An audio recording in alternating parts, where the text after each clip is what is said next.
Hello and welcome to the Deep to NBA podcast. My name is Sean and joining me as always is the one and only Dante Boffman, man. How are we? I'm so good. How are you? I'm good. Just came back and you might notice that I look pretty chirpy. Just came off a personal best for a 3.7k run because I was wondering when you were coming over. You said 3:54. No, I said 5:54. 5:54. If it was 3:54, I'd be approximately 3 hours late. And then I was like, you know, I can squeeze in a run, but I have to go fast. And then I was making pretty good pace, and I was like, I can fucking do this. And then just kept up the pace. Personal best. Where'd you go? I'll put it here, champion. I go just run around Merry Creek, and get off at various intervals if depending on how far I want to run. But and because I was feeling good when I was running, I did my favourite thing to do when I'm running around Merry Creek is that every single time I'm like running past, I'll stick the thumb up at another runner as they walk past, and you get a whole bunch of different responses. Some of them, like usually just sort of like the middle-aged dudes that just like are wearing bright shirts and love their lives, are like, oh my god, he stuck the thumb up. Yeah, mad respect to this guy. Then you get some like really serious people who are wearing like what do you call those sunnies? The Pit Vipers. The Pit Vipers. What, that copper on a bicycle was wearing the other day. Yeah, the Pit Vipers. Sometimes you get those dudes that are like, I'm in the fucking zone, don't look at me, man. Yeah. And every now and again, you just get someone go, huh? And they slow down for a little bit. You doing that is so violently in character. Like, it's so ridiculously... Like, if someone told me that someone that I knew was doing that on the Merry Creek, I would say you without even a hesitation. I love interactions where I can be a little bit weird and then never see someone ever You're again. You're listening to music? Yeah. Okay. I can't run without music. Yeah. What are you listening to? I've tried. It's all just like fast techno shit. Yeah. I can't listen to podcasts. I can't listen to any slow stuff. It has to be... Put on... I'll send you a link. I'll send you a SoundCloud link. I see the thing a with Georgian SoundCloud, DJ called NDRX played a set at Bassiani, which is in Tbilisi. Right. I'll send it to you. Is it like great running like music. half an hour or? It's an hour. Yeah. All right. Great running music. Send it to me. I've gone the SoundCloud thing, and I don't have SoundCloud Premium or Go or whatever. Yeah. So I'll just be running, flicking between the tracks, and then all of a sudden I'll just get like a fucking Navy advert. Nah, but you know what you got to do? If you listen to like longer tracks, you don't get pretty ads. much don't get ads. Yeah, right. So if you're listening to something that's an hour plus, you're not getting ads at all. Whereas if you're listening to like 3 to 4 minute songs, you're just gonna get smashed with ads. Yeah. It's a loophole. Yeah. All right. Cool. Well, send that to me after the pod. But now we're actually in a podcast and we're recording. So freaking basketball. The podcast. last time we spoke, we were sitting on the top bunk of a little hostel in Sydney. And shout out to Mad Monkey in Sydney, Chippendale. Yeah. How do you want to sum up the trip on this pod? Someone vomited in the sink. I clogged the toilet. Those are probably the highlights. No, it was awesome. When we spoke, I think we had maybe watched the quarterfinals. Yeah, we just beat Belgium, and the basketball only got better after that. I mean, makes so much better. Makes sense. But Australia versus China on the second last night in the conference finals in the ECF or the RCF. For those who know what we're talking about, the Brighton Conference. It was fucking awesome. Yeah. I mean, Australia choked pretty hardcore with a 2-point lead and possession in the final minute to lose by 2 points. Yeah. Committing a foul with 20 seconds to go. We're getting on a jump shot. Getting stripped at half court. For the tie game. I mean, it was either methodical by China or a choke and it by wasn't us. it wasn't a shooting foul on the jump shot. That's what made it so bad. China was in the bonus, and instead of just kind of like letting the driver from the perimeter go past her, the Sammy Whitcomb, the Australian guard, just got in her way and stuck her arms out, and it was the most obvious block I've ever seen. And free throws, and China nailed them. Anyway. Awesome game, so good. China's bigs in the semi-final and the final, they had a 6'10", which we call a woman's footer, Han Shu. She just lit up Australia for like 22 points and 10 boards or something crazy like that, and defensive presence. And then in the final against the USA, Lee Yuuru, like bit of a mauler, bit of a like a throwback post player. They were just getting her inside, and she was just so patient with her post moves, and she's going up against Asia Wilson and Brianna Stewart, and Brianna Jones as well, and just like working them. And she must have ended up with like 20 points, close to 10 boards. Like, it was really in a 30-point loss. Yeah, but China played about as well as you could possibly play. Half, like, China actually played really well. Yeah. And they didn't lose by 30. They only lost by 20 because the discussion was Dante, the gambling guy, on the line all day. Yeah, that was weird. The discussion was between myself, Nick, and Angus, our friends who we were travelling with, was if the line for over under was set at 23.5. What are you doing? And I was smashing the over. Yeah. And it was over in the fourth quarter, and I was like, we're not looking back from here. But China rallied and got it under. Yeah. Fujitsu and all that. Dante speaking gambling on a trip away with the boys wasn't on my bingo card. But but we're not talking gambling. We're talking maths. You were just looking at see how favoured America were. But yeah, great trip, great basketball, and like packed stadiums, like that China-Australia game. I think there was like 15,000 people. Yeah. There. But honestly, like, we can talk about it, and we both enjoyed our time there. But obviously, friend of the program, Lucas Petridis from the JVG NBA Tribute Show, he had unbridled access to more than just the basketball court. And he used it and asked heaps of questions. And if you go and check out the JVG feed, which I'm sure if you're listening to this, you probably know what it is. And if you don't, check it out. Lucas and Marco did a nice little sort of...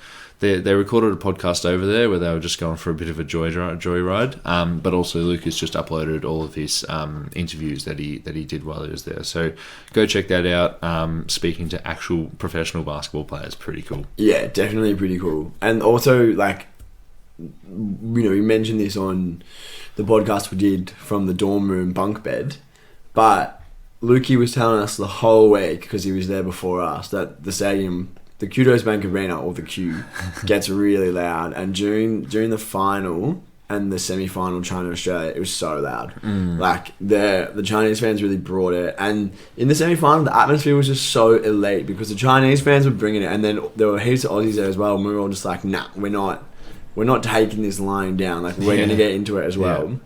So that was really fun. And also just the setup for the media was like, they had like a big media deck on a raised platform behind one of the baskets.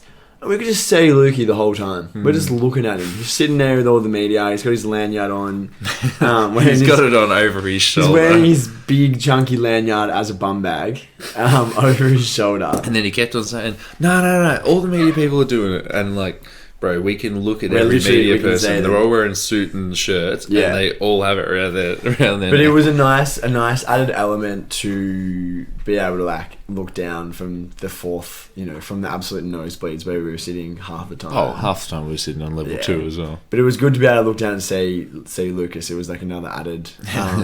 another added layer. Did you have fun on the trip overall? Yeah, I had fun on the trip. A little bit tired. A lot went on because not only were we watching 2 games of basketball a day and exploring Sydney in the morning, we were going out at night. So it was nice to come back, and I've spent the past couple of days just recharging the batteries, Dante. Man, you gotta do it. You gotta do it. But yeah, I did. But should we move on? Because as we said, for a greater coverage of that event, check out the JVG feed. Before we do talk about the week's news, because there's been heaps of news as teams return to training camp, agents start to get in the same room with some front office members. I wrote an article about my very own Golden State Warriors. Flex. The reigning NBA champions. Just talking a little bit about the 2 windows discussion that we've been talking about for, it seems, three or 4 years now.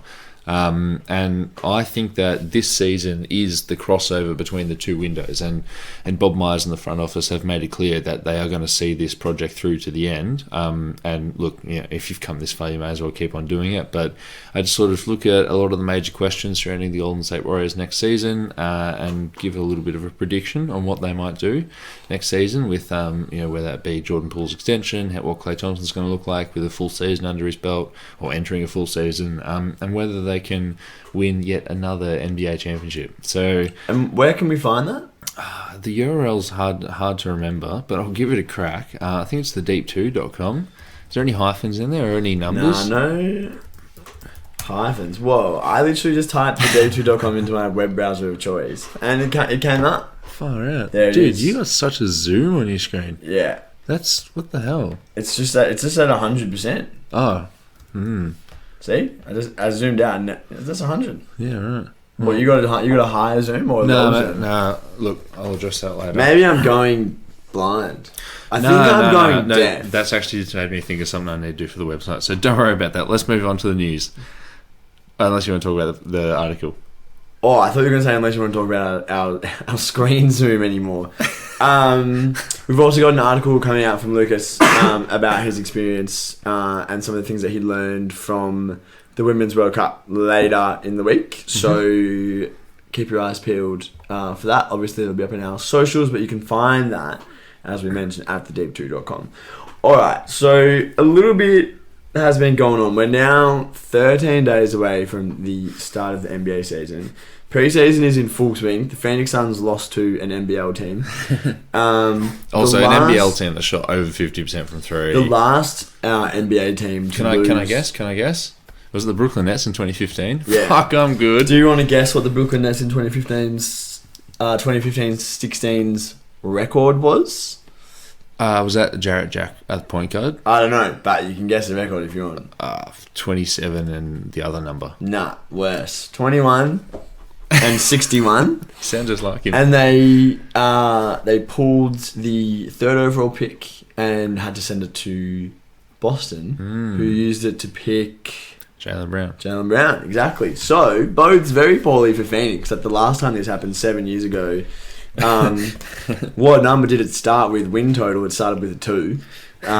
Fingers crossed that doesn't happen. But I think the juiciest place to start, and we're going to go out of order here, I think the juiciest place to start is that Tyler Herro of the Miami Heat has signed a 4-year, $130 million extension a few weeks before the extension deadline. That coming from Adrian Wojnarowski of ESPN. It's more than Anthony Simons. It's more than Jalen Brunson. And it's also more than everyone's favourite potential future All-Star, Rowan Barrett. No, we wouldn't trade him for Donovan Mitchell. So it's more than all of those guys. And whether he's better than those players, I think is an interesting conversation. But the thing hanging out there, the other shoe to drop, particularly, I think from your perspective as a Warriors fan, is Jordan Poole is still unsigned, less than 2 weeks out from the contract extension deadline. If he doesn't sign, he'll go into restricted free agency next summer. So let's start with what does this mean for Jordan Poole? This hero extension. Poor at Tyler 130. Herro just signs a $100 million contract, and he's not even the headline of his own news. But that's fine because Jordan Poole. So like Nate Duncan compared Tyler Herro, Anthony Simons, and Jordan Poole as three sort of young scoring guards who, maybe their best role on a championship team is coming off the bench, but there is that all-star potential where it's like, okay, maybe if they, let's just say, well, I mean, I would debate that heavily for Anthony Simons. Right, but there's those three guys, and they're all in that same sort of archetype. I think that Jordan Poole's the best player out of all three of those players. Yeah. But I think this Tyler Herro extension more than sets the precedent for what Jordan Poole should be asking for. Yeah. And if he goes in and says to Bob Myers and the Warriors front office, Tyler Herro got that, I'm better than Tyler Herro, I think I've got a better future than Tyler Herro, give me that. And that could be seen as a little bit of a discount as well. A lot of money for a dude who's coming off the bench. I think you sign that immediately, and I think it's actually awesome that there is this precedent here in Tyler Herro, where it's like, okay, this is a dude who you could argue from the agent's perspective that this is a guy who could be, he could argue that he's going to be an all-star and an all-NBA player, just like Jordan Poole, and the fact that he's taken this number, which is, it's a little bit less than the max, I believe. I think the max would be 157, and that's fucking awesome. Lock it up. Do it, Jordan Poole. Like, there is now a precedent here. It's been done. Just sign the fucking contract. So do you think that he'll be asking for more though? No, I don't think so. I mean, I think he could, but like, at the end of the day, he did just win a title by coming off the bench. Like, we haven't seen him in a role where he's featured more prominently than that. If he was starting, in every single game in the finals, it's okay. He's a much bigger piece than what he is. But I think, like, he had an exceptional regular season, but he's still not, maybe he wasn't one of the 5 best players on this team last year, which is like, a very, very good team with lots of very good players. And maybe he can get there one day. Yeah, he definitely can. And for this 2 windows thing to work out, he's currently the best of the young players on the roster, and it's not even particularly close. He's the only young player on the roster who's consistently produced in big minutes, and who's had a season like the one he just had, putting up 20 odd points a game, and being a genuine 6 man of the year contender. Whether he has the highest ceiling out of guys like Kuminga and Wiseman, I mean, that's anyone's guess. The other thing as well is that any deals that are signed like now are going to be good value in 1 to 2 years, regardless if the player right now is worth $30 million a year, or in Hero's case, I think it works out to about 32.5 a year. He's probably not worth $30 million a year right now. Yeah, he's probably worth something more in the region of 25.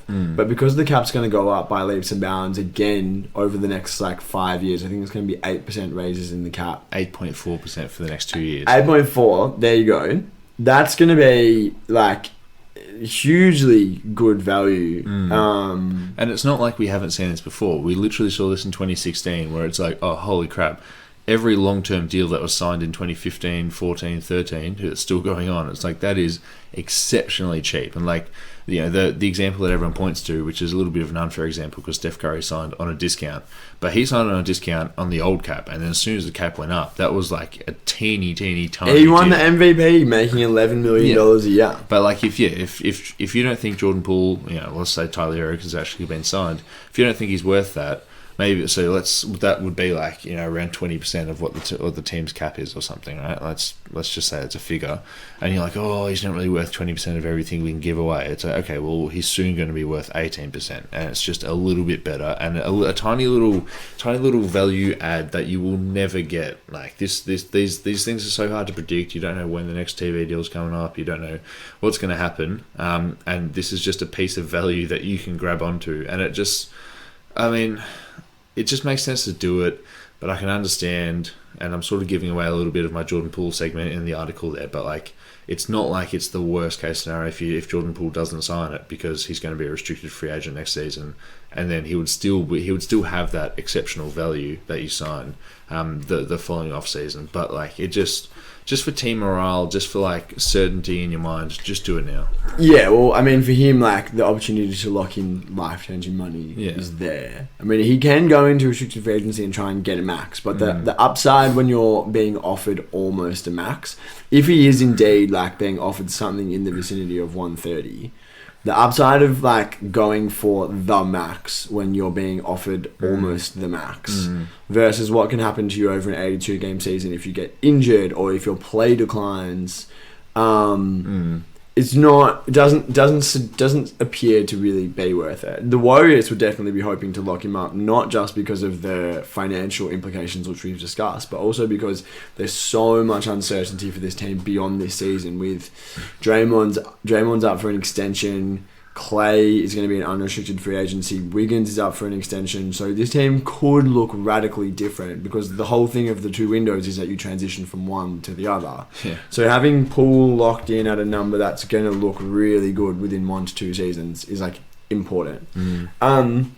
Just out of interest, how would you rank the quadrumvirate? So what would be the word for 4? Triumvirates for 3. Quadrumvirate? Quartet. Of the remaining players? No, how would you quadrumvirate? What an idiot. Swaggy Poole, Anthony Simons, Jalen Brunson, and RJ Barrett. Jordan Poole, Jalen Brunson, Rowan Barrett, and Anthony Simons. And throw Tyler Herro in the mix? Jordan Poole, Jalen Brunson, Rowan Barrett, Tyler Herro, Anthony So Tyler Herro is the highest paid of the bunch. Yeah. And he's not. I'm really high on Jalen Brunson. And maybe I think it's a coin toss between Rowan Barrett and Tyler Herro. For what it's worth, Jalen Brunson's the only one who's proven to be an actual good player in the postseason. Because Tyler Herro, outside of his rookie season, has been diabolically bad. Yeah. In the postseason, Poole was inconsistent and was played off the floor at times during the Warriors championship run. I think that's a little bit unfair because he is a young dude. Like he's a young dude who's he's never going to be a plus defender because of his size. But I mean that's what we're talking about. I know, but like Brunson, you get switched on to fucking Jason Tatum in the finals. But most people are going to struggle. Brunson wasn't getting that wasn't happening to Brunson, and Brunson has the exact same limitations defensively that Poole does. Yeah, okay, that's true. So Brunson is the one that has proven like I can get you 20 and 6 every game in the playoffs and like be on the court for 35 minutes. And looks good doing it. Looks great doing it. Simons is the odd one out here. Simons just isn't that good. I'm an immense Anthony Simons skeptic. But the thing is with the cap increasing the way that it's going to, like Simons is on a 4-year, $100 million deal. Our idea of what a $25 million player is now in 2 seasons, that's like that player is about to become like a $37 million player. So like Simons being locked up on $25 million now is like but in 2 years, that's the second half of that contract is going to be insane value.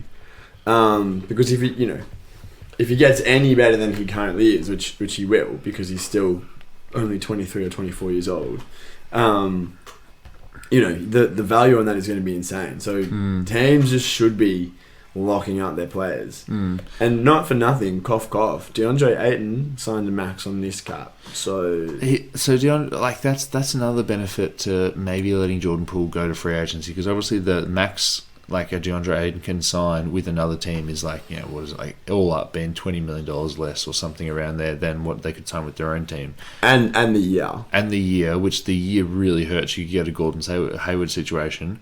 But if you're the Warriors, when you're trying to penny pinch while also trying to win a title, letting Jordan Poole go elsewhere, sign a max extension elsewhere, and then match it just makes that 8.4% rate even juicier. I just don't like it because you want your guys to feel like they're being taken care of. It's the Denver Nuggets philosophy. You want to lock up your guys and let them know that you're valuable to us and we want to pay you what you're worth. Well, can I butt in there? And I've written down Malik Beasley here because it's just something I've always remembered. And I think this is the first player that I've really actually thought about this theory when it comes up, where Malik Beasley was a great bench player for the Denver Nuggets under Tim Connolly and under Michael Malone. And then in the 4th year of his rookie deal, he was the first wing coming off the bench. He was a great 3-and-D player. He was super athletic. And then he got traded to the Minnesota Timberwolves in his 4th year, and it was simply just a salary dump. So they joined in to the Clint Capella and then Robert Covington, like that whole 4-team. That was a 3-team trade, and then Minnesota were in there as well, just taking some salaries. That turned into a 4-team trade because Tim Connolly was like, "Oh crap! Here's a couple of seconds. Can you take our guys off our hands?" And Minnesota, looking for talent, were like, "Oh yeah, we'll take a 3-and-D wing." And they took Wancho as well, who turned out not to be good at basketball. Bo Cruz, he's a good actor. I actually had a debate on the weekend about whether he was a good actor. Nah, he was good. For a basketball player, he was good. He was great, actually. Okay, well, I don't rate Oscars on if they're basketball players or not. Well, I mean, it's Adam Sandler. What kind of scale are we judging Wancho against here? So when Malik Beasley was traded, I was like, what the flip, right? What the flip? Why have they just traded away a really promising young 3-and-D player? Yeah, he was like 22. He was like position 23. Of need, young, like what the hell? Tearing it up. He was putting in like 16 a game as well. And he was good in the playoffs, in the playoff series beforehand, because like he was going, like he had to try and get ahead of Will Barton. So as soon as you just get this dude stop jacking threes, taking shots out of the rhythm of the offense, it was like, please put the 3-and-D who's like sensible in there. But then Minnesota re-signed him for like, I think it was like 4 for 40 or something like that. I think it was 4 for 48. 4 for 48. And then he went to prison.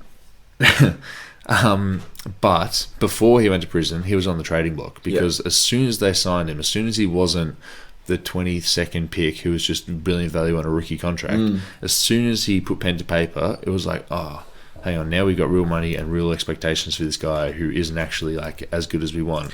And but I mean, like he also was just not as good. in Minnesota. It wasn't he's like still hitting threes though, and like he's lost a little bit of athleticism, but he was still hitting threes. He was still doing good stuff. He now plays for the Utah Jazz, wearing their ugly jerseys. But it just wasn't like, it was like, oh, okay, now this is just a guy. This is just a role player. And instead of getting that supreme value of a 3-and-D wing getting paid $2 million a year, you've got a 3-and-D wing who's getting paid $10 million a year, and he's coming off the bench, and you're like, hold on, this is a lot of money that no one else wants to take.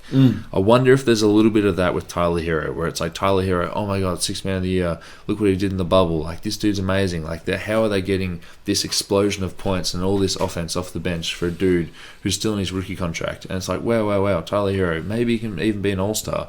But now that he's signed this contract, if he's not an all-star, it's like, oh, okay, so if you're not an all-star, if you're not like a guy like doing that sort of, giving up that sort of production, is anyone going to want to trade for you? And all of a sudden, are you a negative value on that contract? Well, the flip side of that is, I think, like, I've got like an A and a B point, and the A point is, well, if he is an all-star, then his contract just got so much more tradable, because the problem with, they were putting his name in every trade rumor for potential want-away stars, Kevin Durant, over the summer, or I should say over the winter, since we're in the Southern Hemisphere. But because of his contract, because he's only getting paid like $4 or $5 million, easy throw-in. you had to attach Kyle Lowry's contract, or find someone to take Duncan Robinson's money just to even get anywhere near max money. Now he's on near max money. You can do, if he turns out to be good, you can do like the trade. You can do the trade that you want, like 1-for-1 with picks easily. Like, you can get the next guy. And then the B point is, if he's not good, still he's a big contract. He's a big number, and if you can find the assets somewhere else on the roster. With the Heat, it's difficult because they don't actually have many other assets. Yeah. But if hypothetically you could, then you've got the salary right there. And like, he's young enough and has performed well enough that I think in a year's time, even if he's kind of underwhelmed this season, some team will be like, yeah, I mean, we could definitely see him as like part of a deal for, you know, that for our star. Like, if there's a team like Utah that wants to take on, wants to get rid of their team, you know, blow everything up. Like, Tyler Herro is the perfect like Colin Sexton heavy addition to, you know, they don't care about the money, they just need the numbers to work, and Tyler Herro can come in there and take like 40 shots a game. And also, just like quietly, wouldn't Tyler Herro playing in Utah just be the absolute best? Yeah, I mean, I guess that's the pushback on my point, because Tim Connolly in Denver did a great thing where he would get this value in the late first round, and if he wanted to re-sign Monty Morris, he goes, okay, I will. But he always knew that he could just flip these guys and then just draft another one. That's going to be your next contributor for the next 4 years. Flip it again, another contributor. That's fine if you want a rotation player coming off the bench, maybe come off the bench in the playoffs. But Tyler Herro can be a star, and he was a sixth man of the year. That is different than just finding Malik Beasley to play 10 minutes again. Well, yeah, it is different, but the stakes involved with Tyler Herro are different again, though, because it's not like drafting someone and cycling through and flipping them. Like, if Tyler Herro's not good, you know, despite what I said about his contract number being able to kind of like fit in there, like, that's bad. And what we've seen thus far is that Tyler Herro actually is really good, but his game is so reliant on his perimeter shooting and his work around the perimeter that if that falls off and he doesn't compensate for it by improving inside the arc, and particularly in the restricted area where he rarely gets, then he's more susceptible than other young players to like a drop off. Like, because he's so reliant on that without having the counters or the other like complementary parts of his game necessarily in terms of how he looks to score. You know, every player at some point has that season where they shoot 33% from three, and if that's can I just say, in doing a bit of research for the Warriors article, Klay Thompson shot 39% from three last year. That was the lowest of his career. Yeah, which is pretty cool. Well, Steph Curry did the same thing as well, didn't he, last season? Yeah, it was like career low 36, and he's taken them all off the dribble. Yeah, seriously. Yeah, so I mean, like, there's a little bit more risk with Herro than there is with someone like, guys that we're talking about, like a Simons, like a Brunson, because Simons and Brunson are both proven to be able to get inside at a reasonable degree. Yeah. And use that to kind of like supplement their outside scoring. All three of them amazing outside scorers, but like Herro, despite being really, really good and showing that he's really, really good, I think he's at. I don't think that he's like going to be bad, but I think he's at a higher risk of like a one season dip. Yeah, I think that like a season where he's like not shooting well and averages like 14 points a game is more likely for him than for any of these other guys. Let's move on to another piece of news. Is that cool? Yeah, it's your bloody podcast. It's half my podcast. The next big piece of news from the week, which isn't really a camp rumour, is that the Boston Celtics won't stand in the way of another team who want to make Ime Udoka their head coach, either this year or in the future. Again, news coming from Adrian Wojnarowski of ESPN. I'll read, there's 2 paragraphs here that I'll read. Which said, quote, rival teams are trying to gather a preliminary understanding of the full explanation before looking into signing him. Full stop. Udoka had an improper workplace relationship with a woman who he reportedly used crude language with prior to them becoming intimate. We still don't know so much. This is still so vague. But the fact that the Celtics have said... Like, the fact that the Celtics gave out this ban and then people have started to say, hey, is he like a free agent coach now? And they're like, yeah, fucking have him.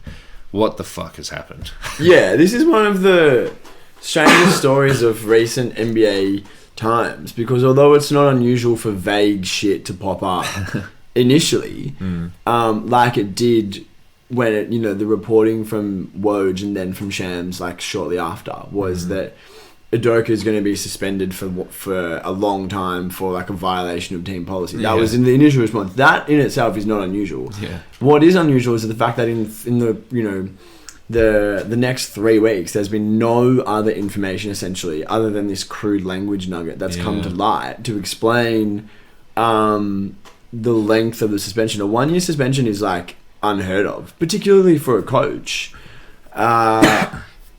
Usually these stories is like vague at the start and then, the guys really get their teeth sunk in. And the 2 things that I think are possibilities from like the media side of things is that the Celtics are really, really not letting anything get out. And this is on very, very much like an absolute top level, like need to know basis because it's really, really bad. Yeah. And so there's no possibility for leaks because only a few people inside the organization actually know the truth. Yeah. Or it's so bad that the nugget-hungry newsbreakers of the NBA media cognoscenti have decided not to report it, which I doubt. Woj and Shams having deciding to take the moral high ground and not report it is unlikely. So that leads me to believe that it's not getting out because the Celtics are keeping it in. And if they are keeping it in, it must be... Well, to be fair, I'll criticise Woj a bit here and say that Woj did quite a little bit of water carrying for CAA, as he always does. Yeah, and these blokes love to carry the water. No, but like... But Woj was the one being vogue.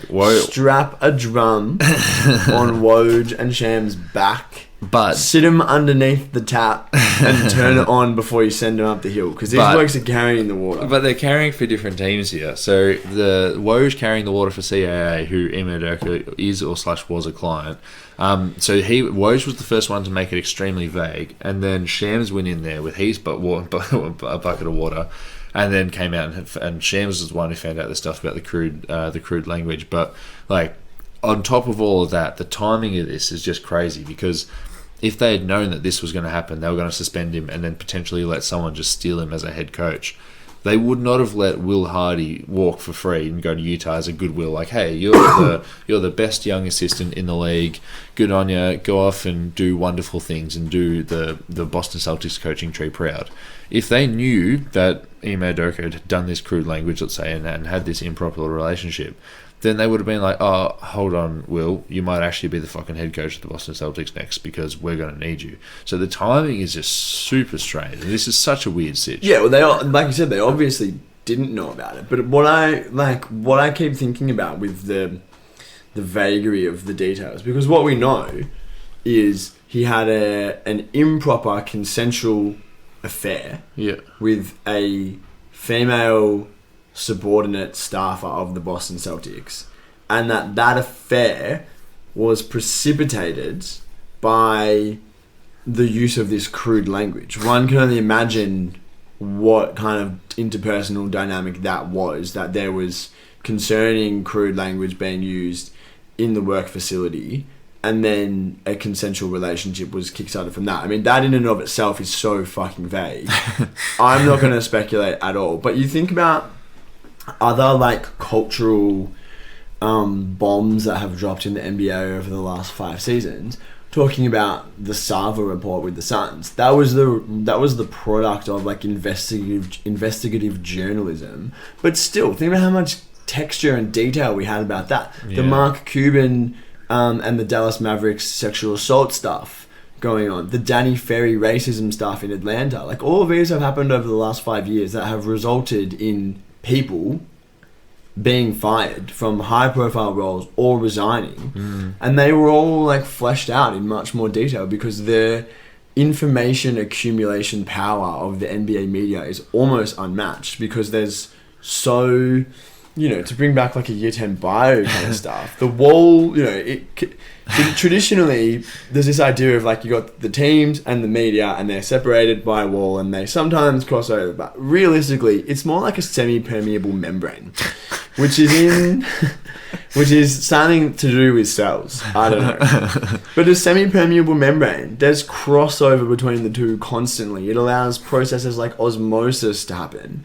Media people are going in and out of teams. Team people are getting fired and going to the media for 2 years and coming back. They all know each other. They all socialize. So that's how there's so much information that just gets out. People leak because it suits them, because it serves their purposes. Reporters ask questions, etc, etc. And the fact that we're like 3 weeks removed from this and there's still nothing from anyone, like from nobody with a vested interest, because despite who's carrying the water for who, there are other newsbreakers in the business who, might potentially jump on something like this.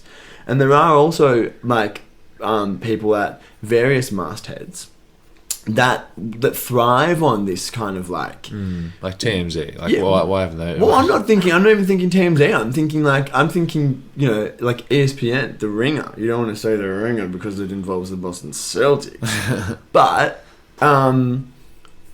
people who, once the story's out, dive deeper and peel the layers back and get the information. There's been nothing. Yeah. Surely there's been nothing.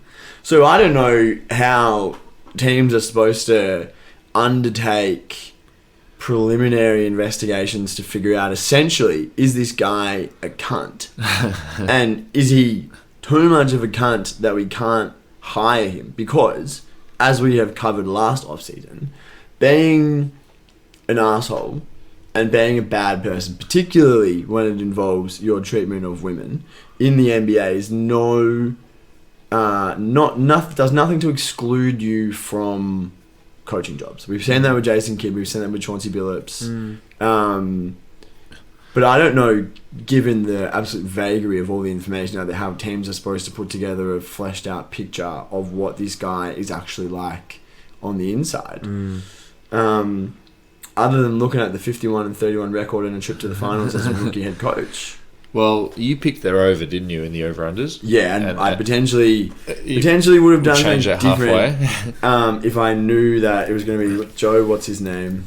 Joe Mazzola. Yeah, Joe Mazzola. So, hey, Joey! hey, Mikey, you seen Joey Mazzola? Hey! Yeah. Anyway. I picked the under, and I'm just looking better, because not only do you have Rob Williams out for 2 to 3 months, you've got this whole coach thing going on. You've got the fact that Jaylen Brown was dangled in trade rumours for a month with no fucking dangled questions. Is a funny word, don't you think? And then you've got Marcus Smart, who said he's the point guard. We don't need a point guard. Get undermined by bringing in Malcolm Brogdon. That's right. Malcolm Brogdon missed 3/4 of the season through injury anyway.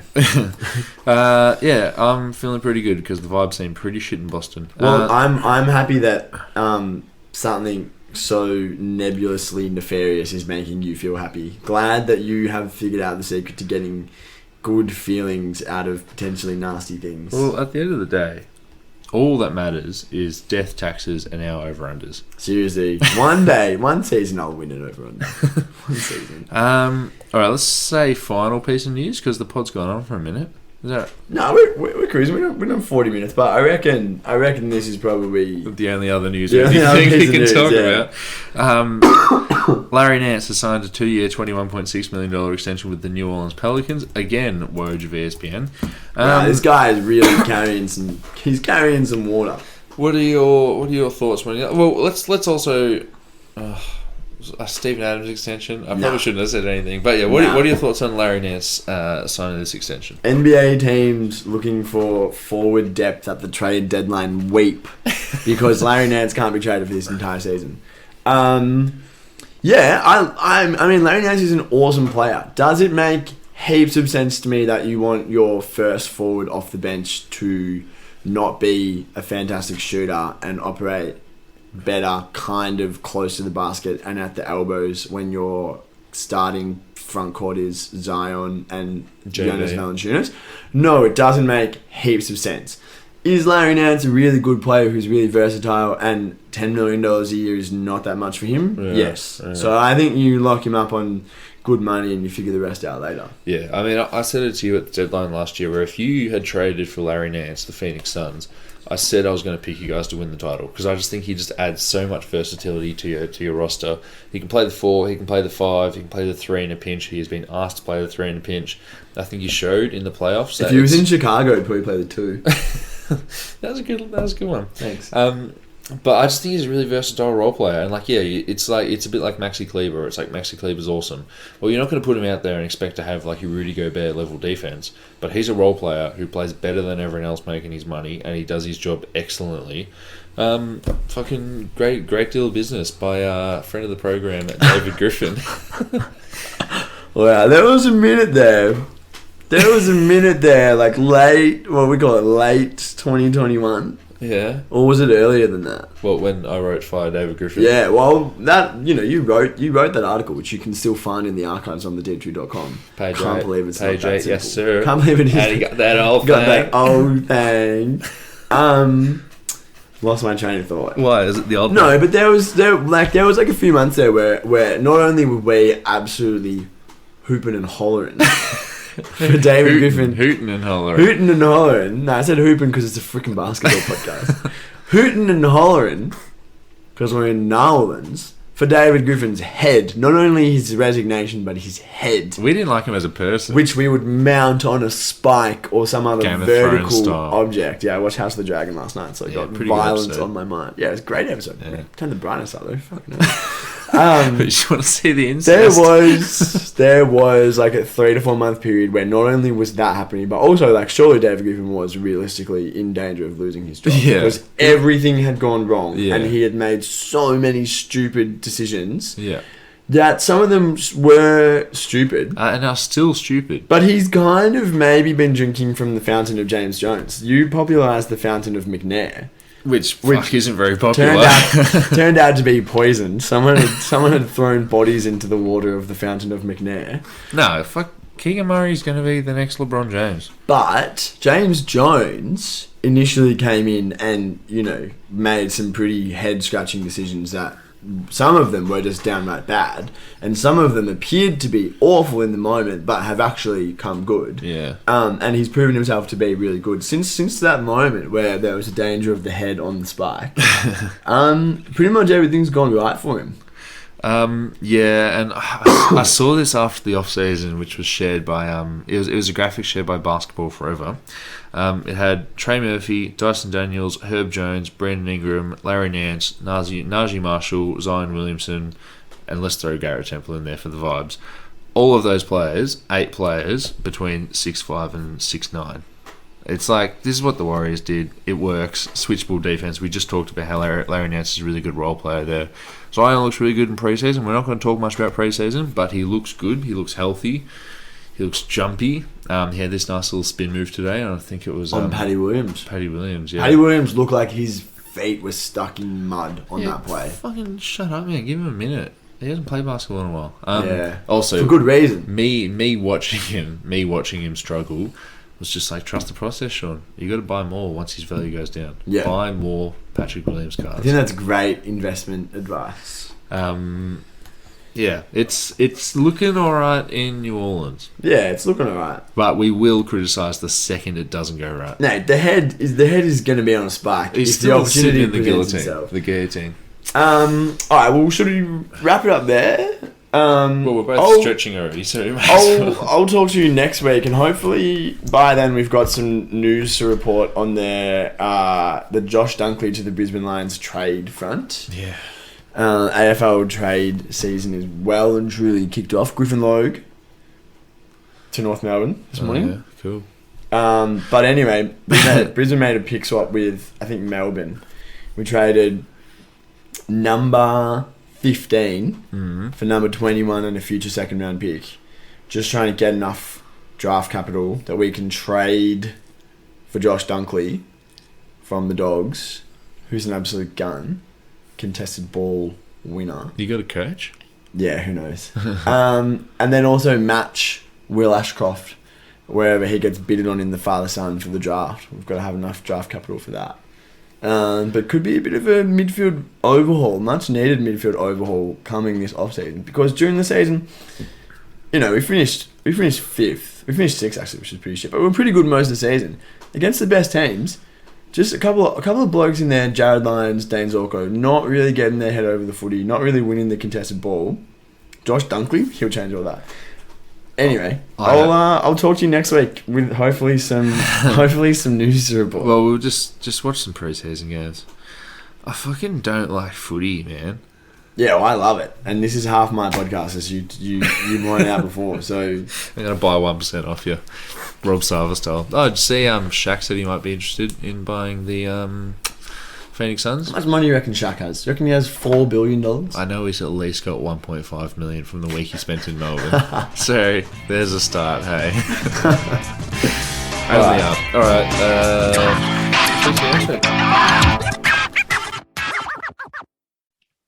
We were over the moon when we first heard that the NBA was going to be televised on Australian free-to-air TV in the 2019-20 season. It didn't exactly go swimmingly, with the nasty cough halting the season and games getting cancelled left, right and centre, but it was a huge step and an exciting one for basketball fans all across the country. Better yet, it wasn't a commercial channel cashing in on some basketball nerds like us. It was SBS, one of our public broadcasters. Unfortunately, the NBA wasn't the only thing SBS was pushing last season. They also ran advertisements from Sportsbet, Ladbrokes, Bet365, BetEasy, and Neds, some of the biggest sports betting companies in Australia. In a one-step forwards, two steps backwards move, SBS has dropped the ball here. As a public broadcaster, SBS plays a key role in providing relevant, culturally appropriate health information to local communities. The last thing SBS should be doing is offering a platform for gambling companies during the most financially unstable time in recent memory. This past year, men aged 18 to 24 made up 79% of new gambling account holders, with increased median spending and frequency of bets. This is the last thing we should be spending our money on given the financial uncertainty that comes with the pandemic. During COVID lockdowns, wagering companies spent more money on advertising and incentives to gamble, and it worked. SBS needs to hear from viewers that gambling ad revenue isn't worth the harm it causes. Call on the SBS chair, George Savitas, to put community health ahead of gambling revenue by signing the petition at www.endgamblingads.org.au/get gambling off SBS with hyphens in between.